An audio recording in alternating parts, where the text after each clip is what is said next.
You are listening to ReachMD, the channel for medical professionals. Welcome to GI Insights, where we cover the latest clinical issues, trends, and technologies in gastroenterological practice. GI Insights is brought to you by AGA Institute.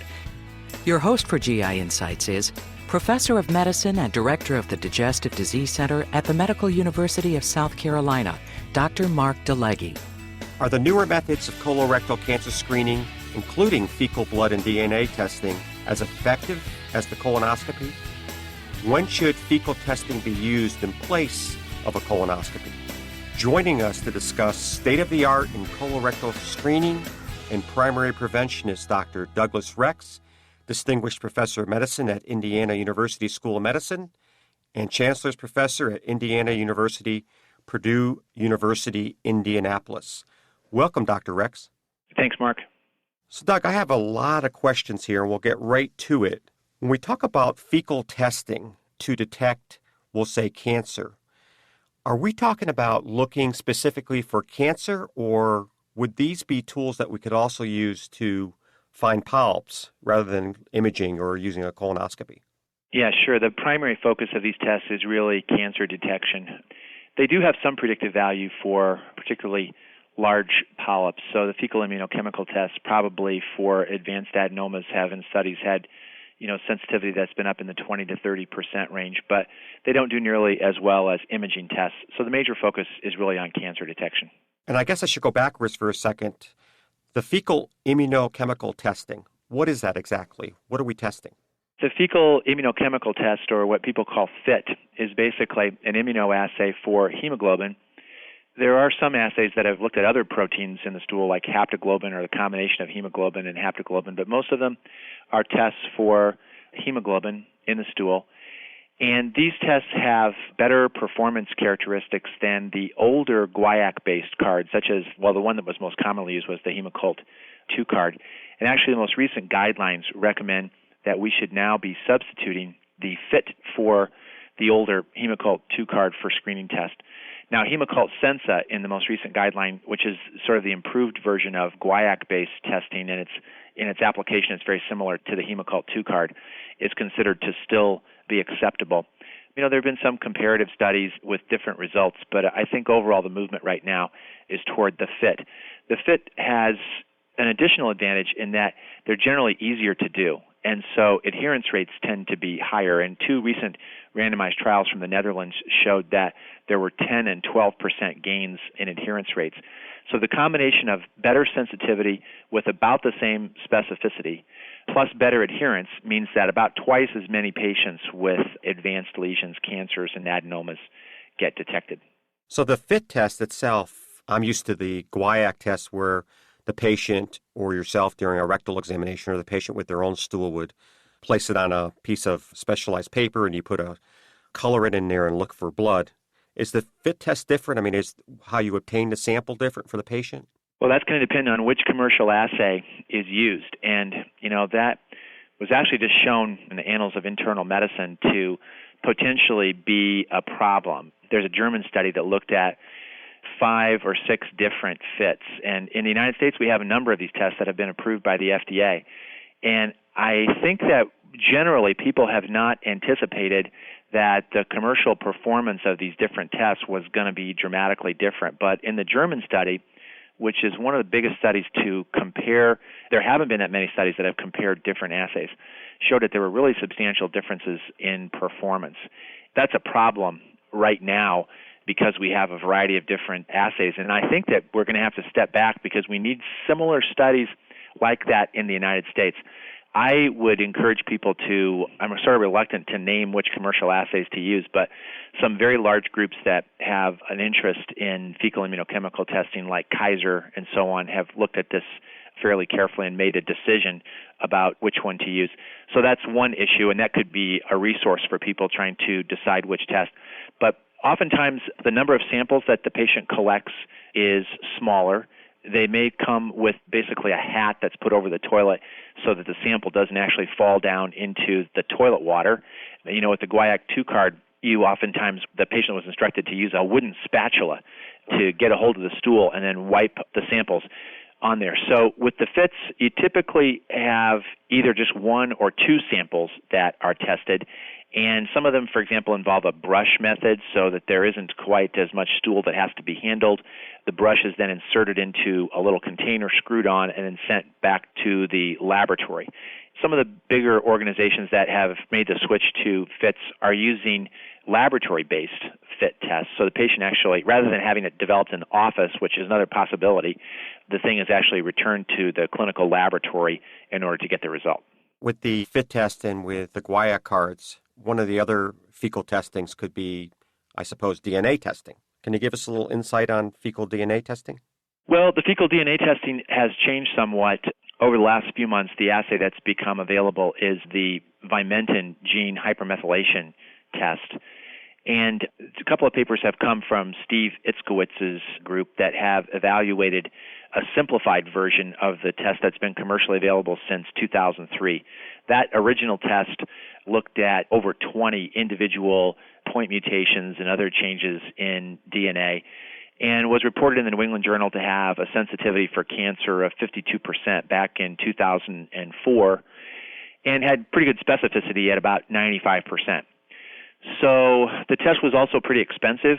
It really has not gotten a lot of use.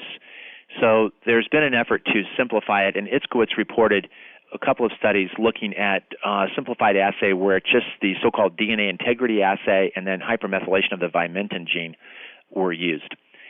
The thing that's actually been commercialized is the hypermethylation of the Vimentin gene, and the sensitivity of that is probably better than the original assay, but the specificity is not quite as good. Specificity maybe 90%.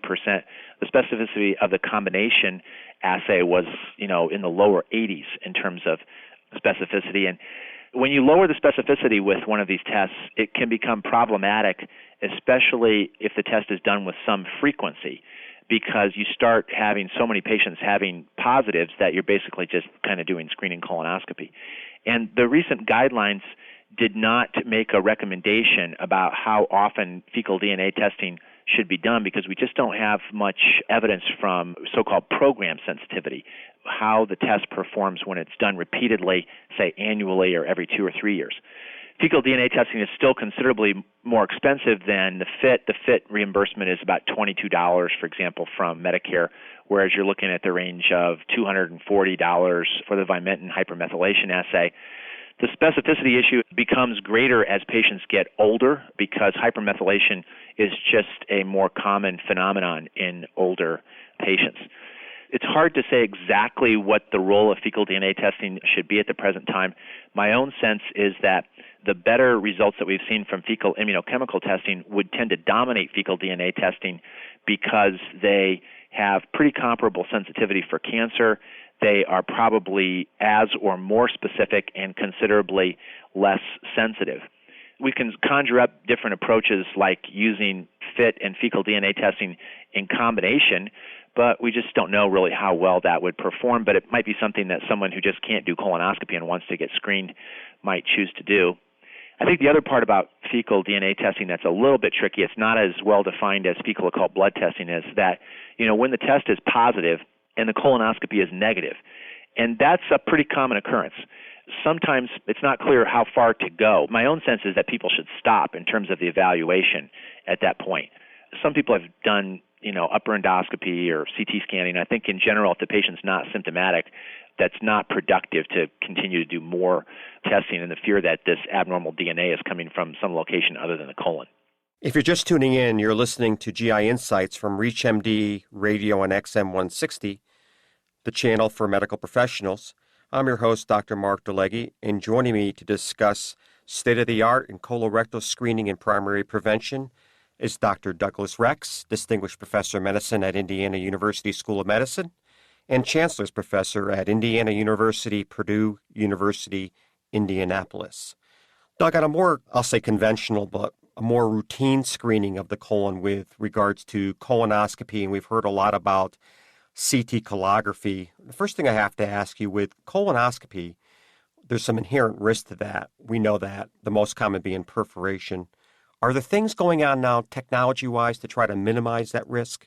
Well, there isn't enough going on to try to minimize the risk of perforation. Perforation's About half of them in some series are so-called diagnostic perforations, which occur from usually the side of the scope, rupturing the region of the rectosigmoid.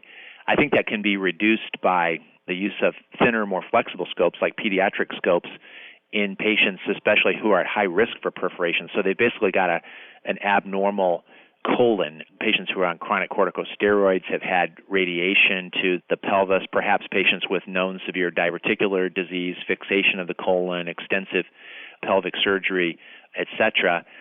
And then in terms of polypectomy, which for skilled endoscopists is the major factor that risks perforation, the main thing in terms of change in technology is that we need to rethink, I think, the use of electric cautery for small polyps. The CT colonographers are not even reporting polyps that are 5 millimeters and smaller, and some people are still removing those polyps with electric cautery. Electric cautery causes all of the perforations associated with polypectomy, and since most of those polyps are never going to harm the patient, we should really remove them with techniques, cold snaring and cold forceps for tiny polyps that are safe and still, effective for getting rid of the polyp. But those are the main things, and it's a really important area because perforation has become sufficiently common that I think it's becoming a public health problem in the United States. And we definitely need to have it in mind all the time and work very hard to minimize it across the board. Our screening population should have a lower risk because they have fundamentally normal colons, and we should have perforation rates way, way less than 1 in 1,000 in the screening population. With regards to, we'll say, X-ray technology for screening the colon, that being CT, colonography, and still double contrast barium enema, what's your thoughts on the effectiveness of one versus the other? Well, with regard to those two, CT colonography, it looks like it's clearly better. We've had some trials that have directly compared them, and CT colonography, can achieve sensitivities for polyps a centimeter and larger that are in the range of 90%. Perry Pickhart's hands, it's 95%. Whereas with double contrast barium enema, the sensitivity is only about 50%. That data coming from the National Polyp Study direct comparison. And, double contrast barium enema misses a lot of cancers also. And patients clearly prefer CT colonography over double contrast barium enema, and there's not really much difference in the radiation dose. So there's not much left good to say about double contrast barium enema except that it's very inexpensive. And if you had a radiologist who was really dedicated and committed to double contrast barium enema, it might be something to consider, but it's kind of fallen off the map in terms of screening. The volumes of double contrast have just continued to fall off. Medicare, of course, declined to make a recommendation to approve a G-code for screening CT colonography, so we don't really have screening CT colonography either. So we've got a little bit of a gap right now until CT screening becomes more widely available. Doug, on the same payment issue regarding the G-code for CT colonography, when we have been talking about the fecal DNA testing, is that something that if I sent my patient for or ordered for that is generally reimbursable? There's a fair number of insurance companies that are paying for it. The test is done in collaboration with LabCorp between Exact Sciences, the original developer of the assay, and then it's administered by LabCorp. To get it, you just need a requisition, and then quite a few insurance companies are covering it. I'd like to thank my guests from the Indiana School of Medicine, Dr. Douglas Rex. Dr. Rex, thank you very much for being our guest this week on GI Insights. Hey, thanks for having me, Mark. You have been listening to GI Insights on ReachMD XM160, the channel for medical professionals. GI Insights is brought to you by AGA Institute. For additional information on this program and on-demand podcasts, visit us at reachmd.com and use promo code AGA. Update your clinical knowledge and improve your delivery of patient care by registering for the 2010 AGA Clinical Congress. By attending, you'll learn from renowned experts in the field who will address the most relevant clinical issues in gastroenterology and hepatology. The Congress will be in Las Vegas January 15th and 16th, with an optional add-on sedation course January 17th. Bring your nurse and attend this team-based course to obtain the essential information and hands-on training to safely and effectively administer sedation for GI procedures. Learn more and register today at www.gastro.org/clinicalcongress. The American Gastroenterological Association is the trusted voice of the GI community. Our membership has grown to include 17,000 members from around the globe who are involved in all aspects of the science, practice, and advancement of gastroenterology. Discover what the AGA could mean to you. Visit www.gastro.org.